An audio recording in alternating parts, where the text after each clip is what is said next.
Okay, so first of all, good evening. Let me introduce myself. I am Muradharan. I am part of our data services team. So here I'm going to take a seminar about the how to deploy Spark job or else ML jobs on Kubernetes by using Dockers or else unique containerized services. So before going to see about all these Sparks and Kubernetes and Dockers, let me introduce what is actually Spark, what is capable of Kubernetes, and what is the capable of Dockers. So first we will go about the theory part, and then I will take you to the hands-on demo. So before that, what is Spark? A Spark is, hope everyone know about, it's one of the big data component. It's Apache framework, and Apache Spark is its kind of data processing framework, which is used to execute your jobs very quickly when you compare it with the traditional Hive and some other big data ecosystem. Basically, it has a architecture of Spark context as well as the cluster manager and worker nodes. So in the top of this diagram, so this is the basic architecture of Spark. But if you look into the actual architecture, it has a vast amount of things. So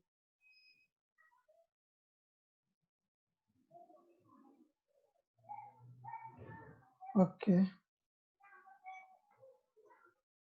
So in this particular Spark architecture, which I earlier said, it has a Spark context as well as the cluster manager and the worker nodes. These are all the three main components which is lies in this Spark architecture. So generally, how it works is that Spark, which has the transformation and the actions, which is quite difference between the how the Hive jobs that is being executed in the Hadoop. So what is transformation, what is action is that your transformation will not execute until you invoke your actions. So how the job that is being executed in this part. So once you execute a job or else once you executed the action command, it will inside there it will create your one stages. Let's say it is called as a DAC, data acyclic graph, which is nothing but it will create a stages based on your job that you are executed. So stage is nothing but it will do splitting of your task. So first it will connect your driver program, which is nothing but a Spark context. In a later onwards, the new version of Spark, which has the Spark session. So for example, once you execute your job in your Spark execute, which nothing we call it as AC. So that is the entry point of your Spark architecture. So afterwards, it will create your DAC. The particular DAC graph, it will create the stages based on your job. So once in after this DAC created, so it will connect with your cluster manager. So this particular cluster manager, which is responsible to allocate the resource for your job. What it will do is that it will connect with the worker nodes and it will look into it will get the some of the resources and execute your job. So this is the basic and simple and high level of job execution, high level of Spark architecture and how it will execute your Spark job. So let us see about the what is inside the Spark components. So basically, it has these Spark components. It has the Spark SQL and Spark streaming, and it supports machine learning and graphics and also. So all of you know about this Spark, which supports Spark SQL also. And if you look into the Spark streaming, it is not the uh, actual live streaming. Live, it's not support actual live streaming, but it can support near live streaming data services.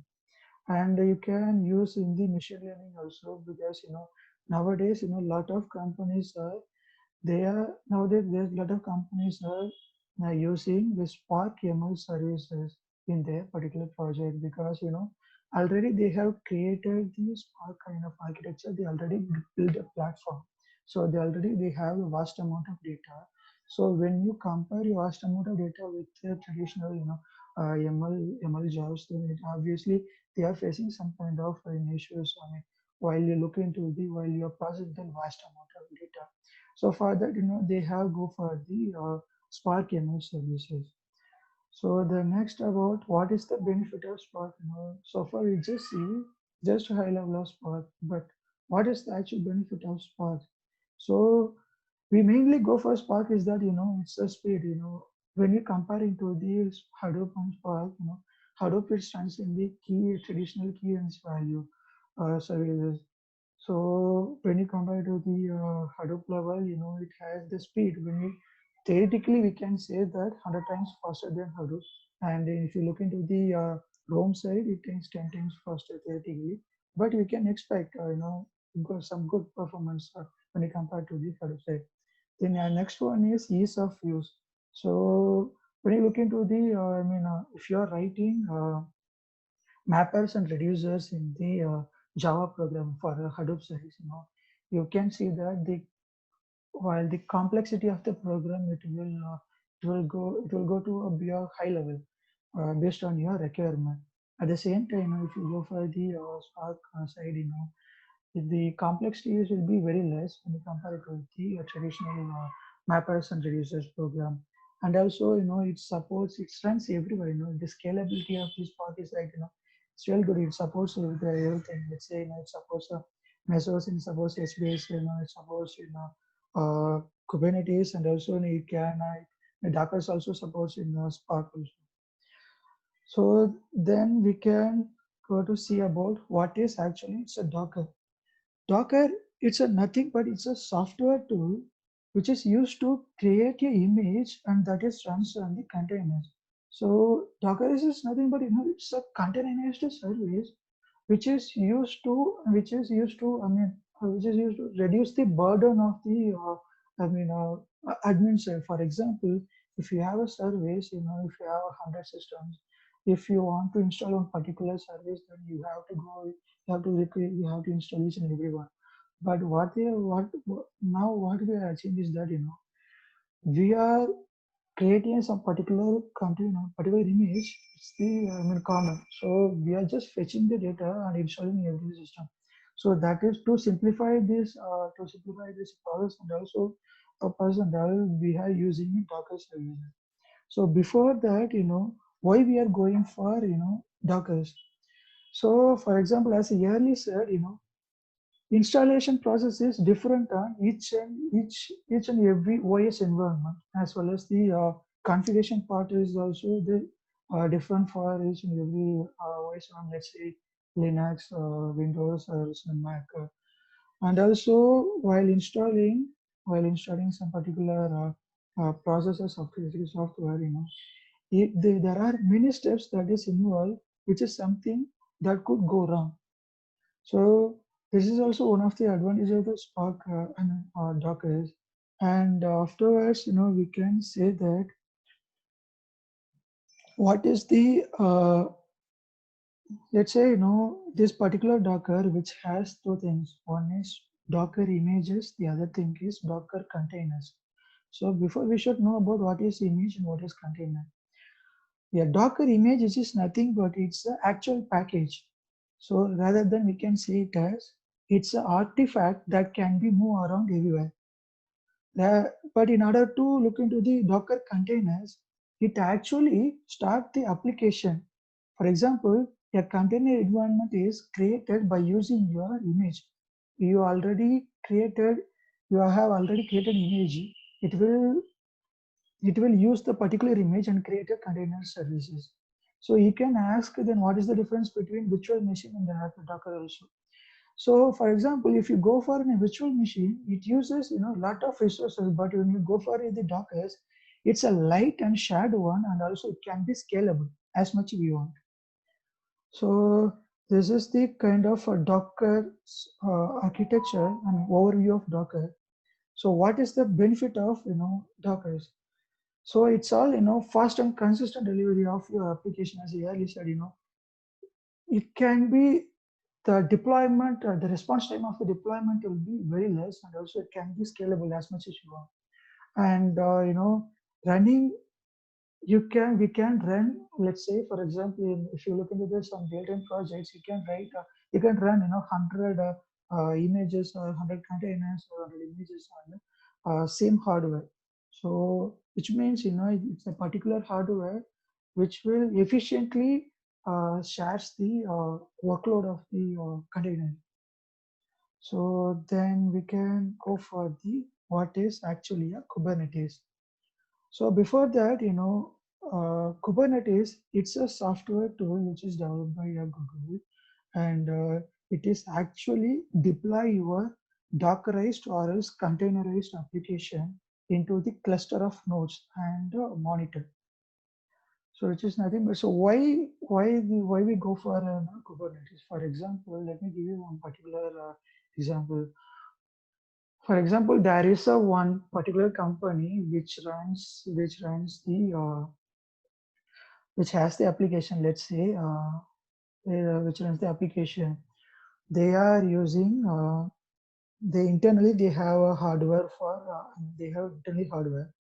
So they allocated two cluster for the the search engine and the two cluster for the payment engine and two cluster for the ACM and supply chain management engine. While if any of the engine that is goes down,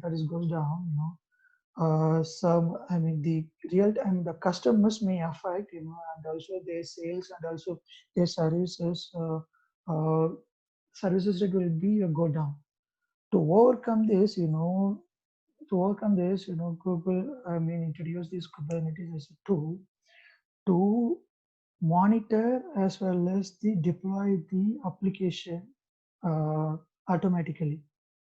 So what it will do is that, for example, when you're running application, already you have allocated some of the nodes for you to run the particular application. If any of your application that is being, that is not, performing well, and if it's not, work well, then automatically it will restart your application, even if it is offline or else it's not running. And then it will use to monitor your application and where it is monitor your application, and it will make sure your application runs very smooth and stable. So uh, that is the actual uses of these Kubernetes. So basically, it will remove the management burdens to watch your applications running. So when you look into the architecture of the Kubernetes, it has the master node as well as the worker node. In master node, it has the API services, which API server, which is used to communicate with the client and also the Kubernetes software. And also it has the master node, it has etcd, which is used to store your deployment data. And I said, it has the worker nodes which has the kubelet as well as the kube proxy. So in a kubelet, which is used to link the master node as well as the worker node. But in order to look into the kube proxy, which is nothing but, you can communicate with your Kubernetes. So that is called, kube proxy. Then what is the benefits of the Kubernetes? So as I earlier said, it will monitor your jobs, it will balance your jobs, and also we can say that it's a Kubernetes, it's an orchestration engine that is your monitor and the stores and also deploy your application. And the management burden will be very less, and also the scalability will be very high, and also it automatically self-heal. For example, if one of your application that is not running, or else if your cluster is not in active state, then automatically it will restart your cluster. And also the configuration management, its part is like, you can set your configuration on your own.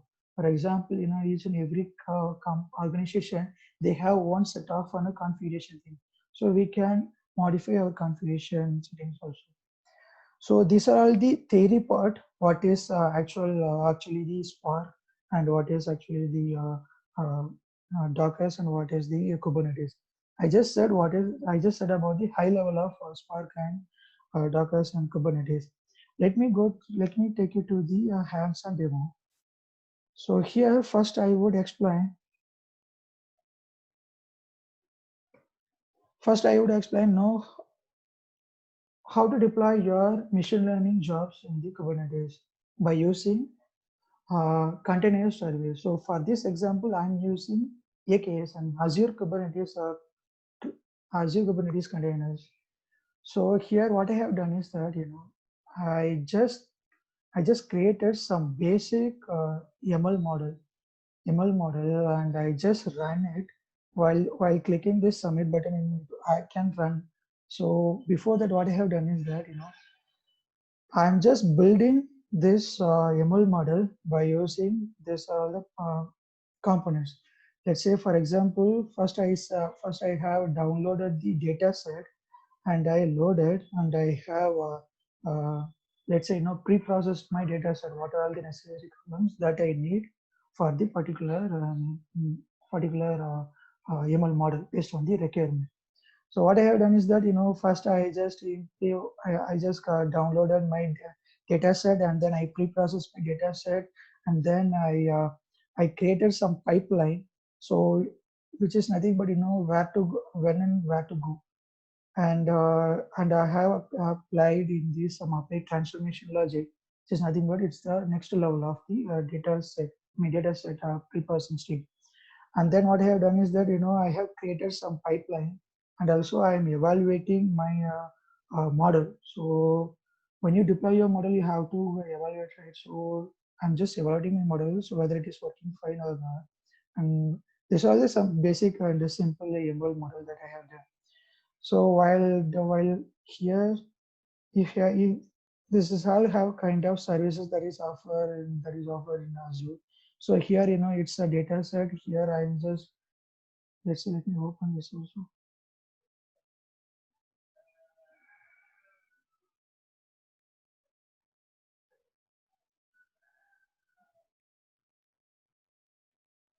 So in this particular data set I have imported. Okay.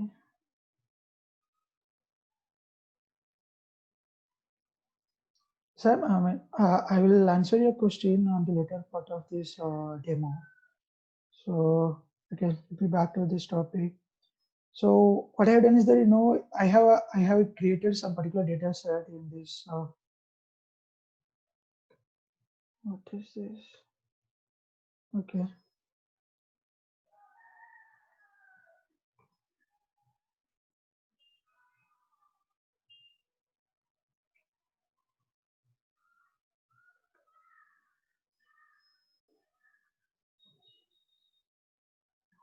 So while running, I have to run. I have to submit my ML model, and then when I need to deploy my model into the Kubernetes service.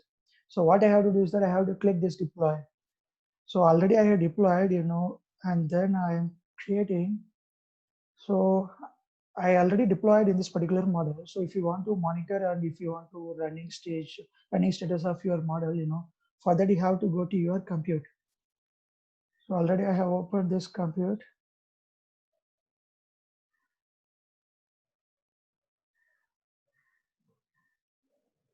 So here I have created some Kubernetes cluster. It is nothing but AKS cluster, Azure Kubernetes cluster. So these are my actual cluster, but under for Kubernetes, I have created some inference cluster. Here I have, so if you want to look into the job, you have to go to your AKS cluster, and here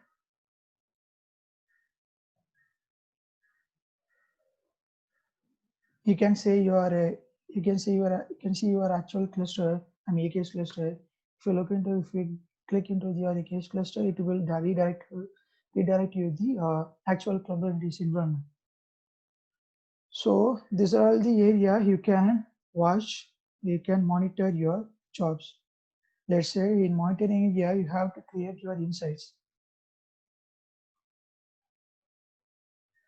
So as of now, I didn't enable because, I'm just using a free service. So I'm just explaining what are the services it offers. So you can create a insights, and in alert slider, you can configure your, let's say for example, when you are deploying your application to the production, so you should expect, the status by you via email or else some other services.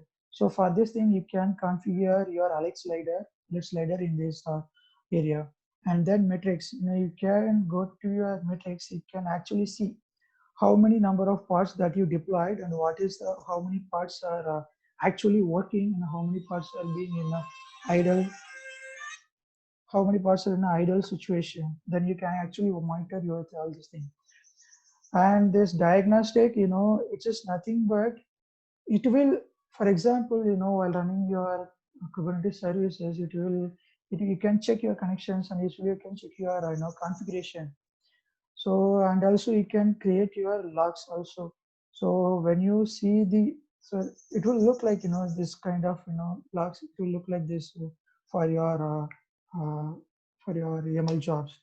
So you can create your own logs. For example, if you are deploying some Spark jobs on Azure or EKS cluster, you can see the logs. Suppose if your job is not failed, then you can see the actual flag. So this is how you can enable your logs. So these are the, I just explained how to deploy YAML jobs on the Azure Kubernetes services by using Azure Container Services. Here I didn't use Docker, I just use Azure Containers.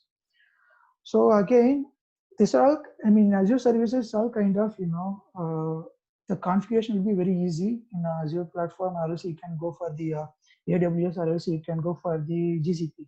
In GCP, they have separate Kubernetes service, Google Kubernetes service, GKS, you can say that. That is also really good. And but if you want to, if you are not using if you are not using any cloud services, and if you have own cluster and you have own hardware setup, again, if you want to deploy your Kubernetes service, then I have one more hands-on demo that how to deploy actual Spark job and running it into the Kubernetes by using Docker. So these are all the cloud platform. Then let me take you to this. So Kubernetes. So this is the from the scratch thing. So here I'm explaining what I have done so far, how I have deployed my jobs into the Kubernetes, how I used to watch my jobs that is being running on by using Spark and Docker images. So here, the first thing is I am just here. Okay, before that, let me explain the environment which I'm using.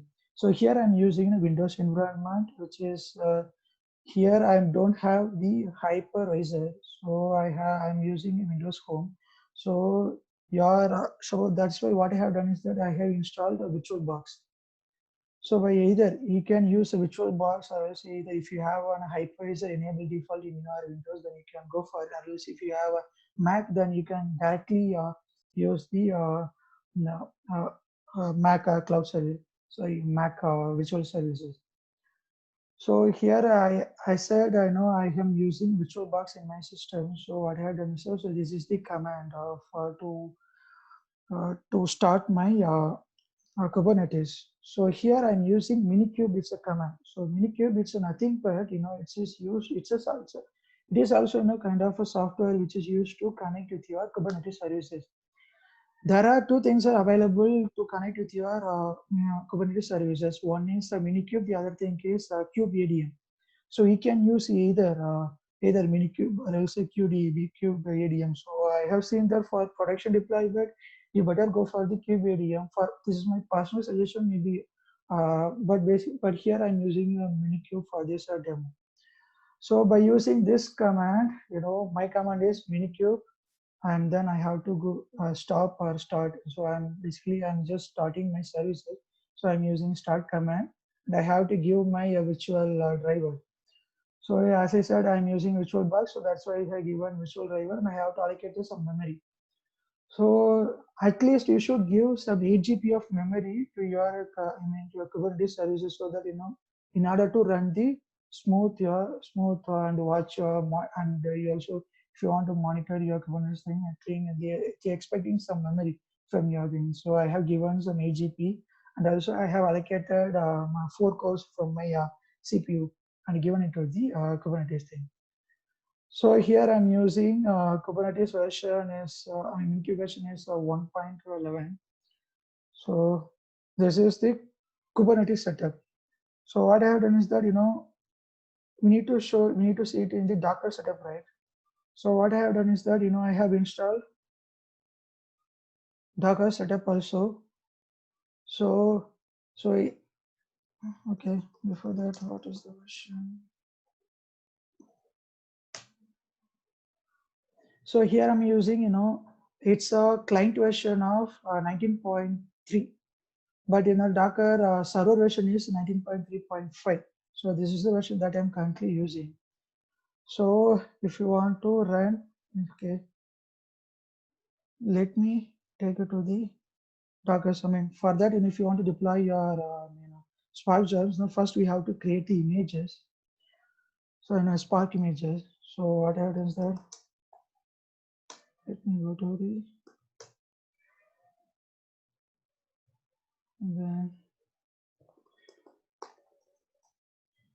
so first, if you want to communicate your Docker with Kubernetes, then you have to use this command.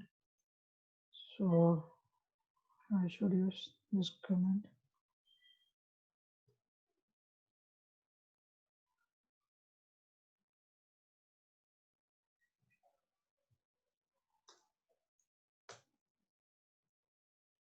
So these are all the things that I already deployed in my Dockers, and I already created, some images for this demo. So these are all the things.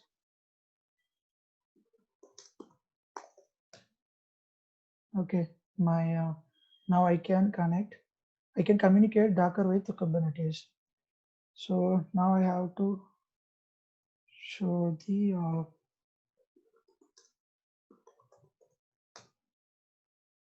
So these are all the my Docker images that I have built.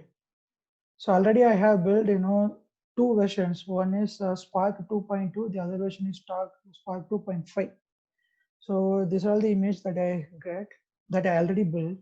If you want a pre-installed image, then you can go for this Docker Hub.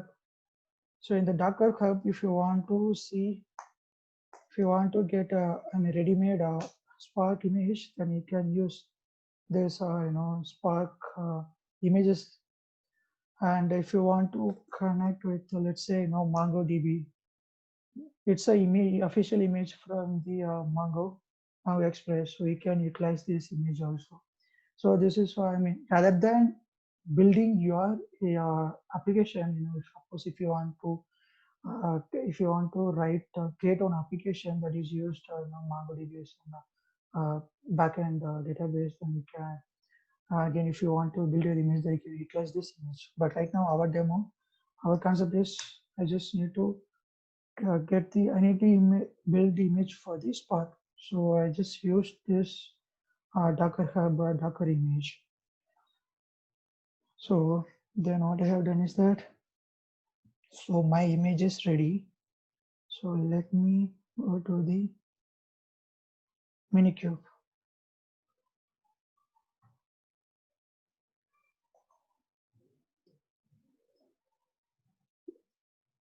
So suppose in order to, if you want to get nodes, what are the nodes that you have, if you want to see, you can get to see get nodes. So already my master is running fine. And also if you want to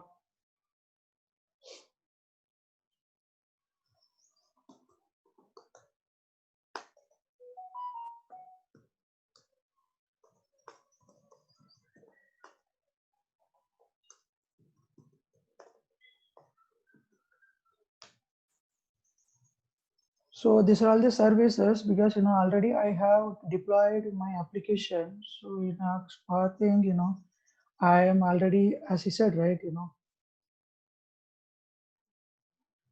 okay. Already in a Dockers, already I have created some build my Spark image. So the same thing, it is showing. I mean, my Spark master, that is Spark master is being in, so I'm running available. And before that, let me give you one small hands-on demo, some basic demo, how to deploy your some image, and how to monitor your application. For example, what I have done is that, kubectl. It's a command. So okay.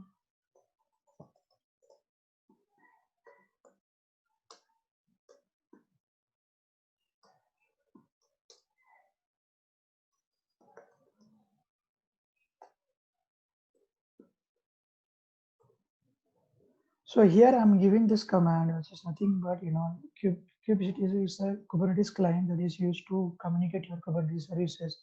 And afterwards, I'm giving a create command and also I'm giving the deployment command. Here I'm going to deploy it, so that's why I'm just giving you deployment command. This is my deployment name, and this is the actual image that is already built.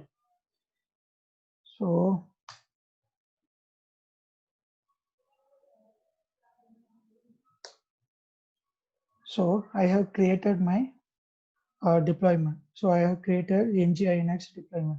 So how to see whether it is running or not?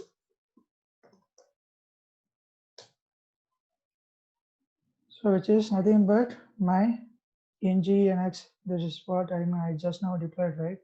So it is ready or not? If you can see kubectl.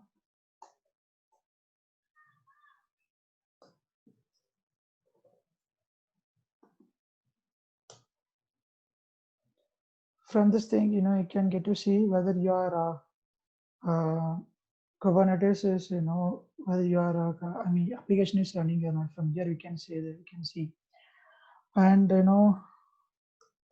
if you want to see the replication, for example, in a Spark, we get to see the replication, right? So kubectl get replica set. Here I'm just deploying my. I have created a previous in a Spark. Spark. I have my replica. I have set my replication is 1, and also this ngx by default it's the replication is 1, right? So from this command you can get to see what is my what is the replication of my application.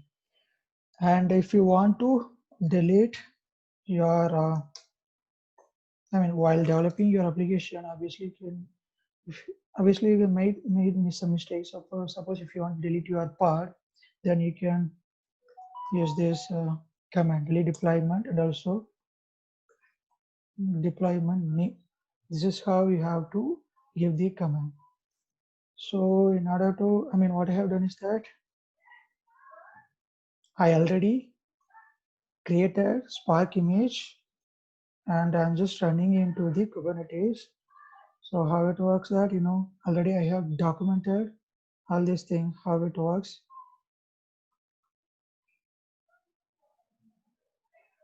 Let's see. So when you execute, when you're running your application, when you give this, because I'm using a Spark Kubernetes or else I'm using a Spark master as an image. So when you run this, URL, it automatically redirect your application. The application will be like this. So before that, if you want to, while deploying your Spark application, you should create your own YAML file. So for that, already I have written some.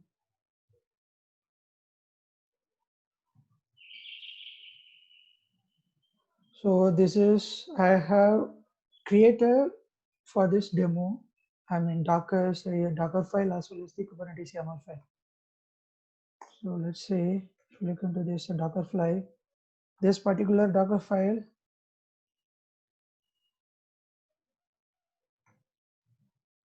so this is the kind of, image that will build. So for example, this part, when you execute this Docker file, it uh, uh, automatically build your image. Here I'm giving, here I'm just building, the Apache framework. My version is, Hadoop version is 2.3 and Spark version is 2.4.5. So I'm just getting directly from the Apache framework website. I'm building my image. This is the Docker file, and this is all the Spark master, which is nothing but which is already running. What is? this one, this Spark Master.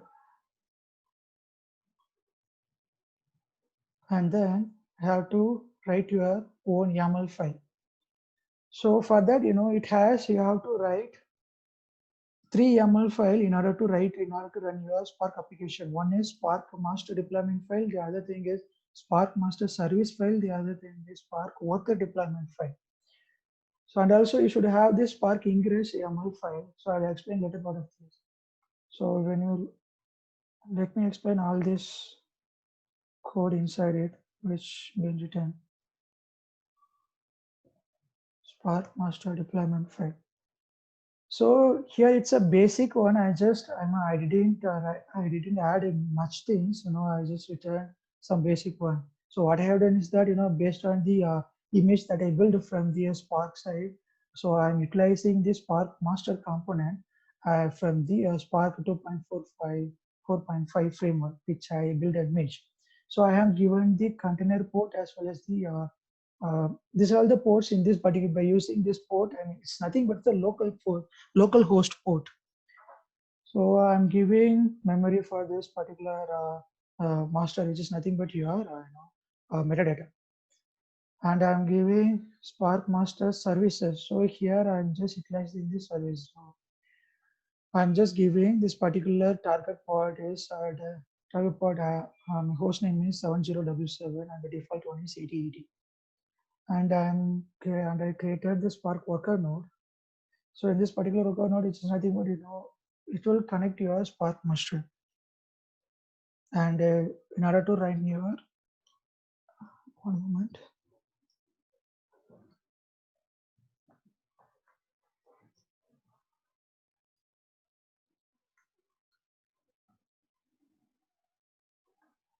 Okay. Then the other thing is,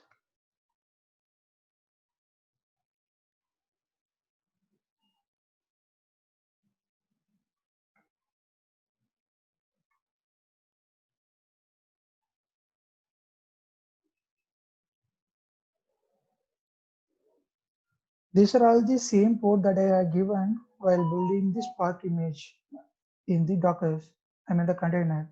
So this is the port that I should use in the Kubernetes YAML file, 8081 and then 70W7.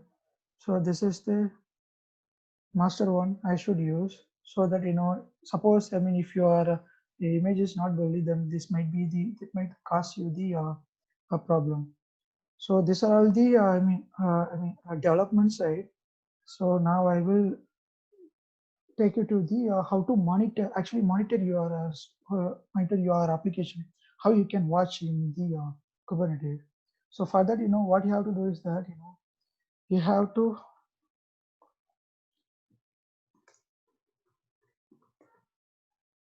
Minikube dashboard. This is the command. So in this command, basically, it will redirect your monitoring site.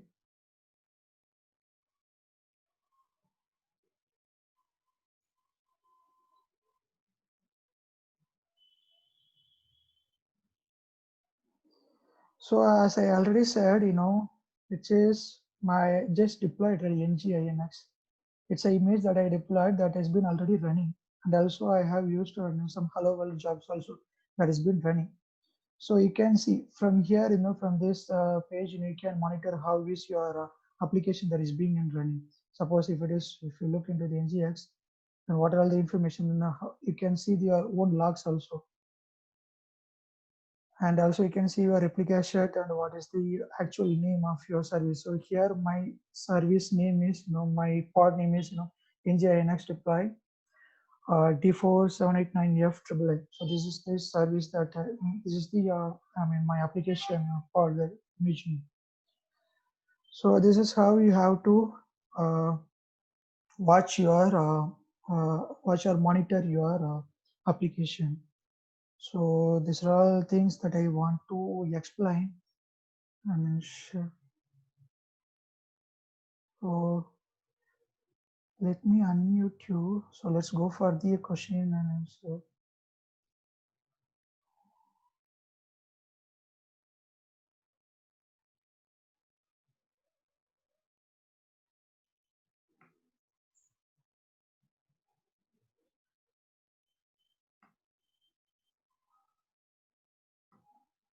Yes. Now you can, now if you have any other doubt, you can ask. And probably I'll try to answer your questions as much as possible I can. Or else, if not, I can connect with you offline also. Do you have any other question, team? Yeah, so, Murli, so what's the difference between the VM and the Docker? Both sound similar, right?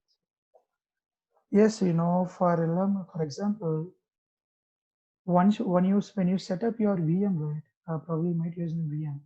So it might use, it's kind of, so virtual machine is kind of, it might use a lot of hardwares and a lot of resources. But when you look into the Docker, it's also a container service. Inside that, what you will use that, you just uh, build the image of your application. So you can take it the particular application to anywhere. You can, for example, you are created some Java application or else some web application. You might host it into the Linux environment, in a Windows environment, or else some Mac environment. So what you have to do is that you just build your images, build your application, and put it in this some separate part. And when you deploy your, suppose if you want to deploy your application to the some Mac environment, you just utilize the particular image that you have already built. So here what I have done is that, I already showed, right, I just create a, I just build the image of Spark from the website, from the Spark website. I mean, it's nothing but it's a software. So you can install it in your any of your environment, whether it be your Linux environment, whether it be Windows environment, whether it be in the Mac environment, and you can run it in the Kubernetes. And also you can run. See, the Kubernetes thing is you just need, you can monitor, but you can run your all your application in Docker itself. That is also possible. So these are all the basic difference. To straight answer for your question is that, VM, which uses lot of resources, but in a Docker it's a lightweight and also it's a shared and it can be scalable as much as you want. Okay. Okay. And in the Azure platform, right, you were showing like how you brought in the data and transformation, did data transformation and cleaning, right? Yeah, So there were two parts. One was on the left and the other one was on the right. yeah. So the right part, I was able to get what they actually mean. So, but on the left, there were pipelines and then web input, something like that, right? So what are they? So I have created some pipeline. So let me share my screen.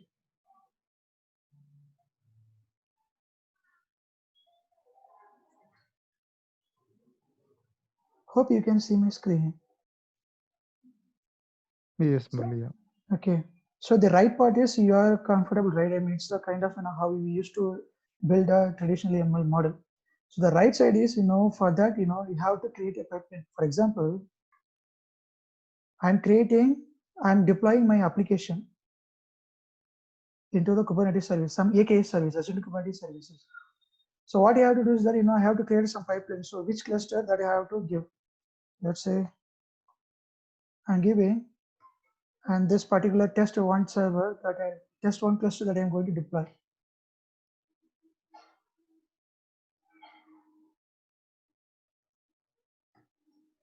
If you look into this thing, if you look into this particular pipeline, you can get to see what it is actually it is. So these are all the, I mean, these are all the default services which is offered in the Azure platform. Sam, I mean, if you have doubts, we can connect offline. I will explain you more about this. Okay, Murli.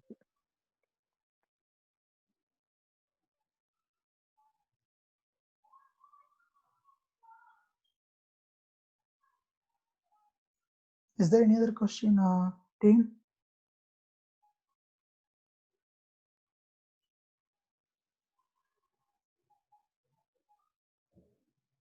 Okay, then we can wind off. Thanks, team. Thanks for joining. Thank you. Thank you.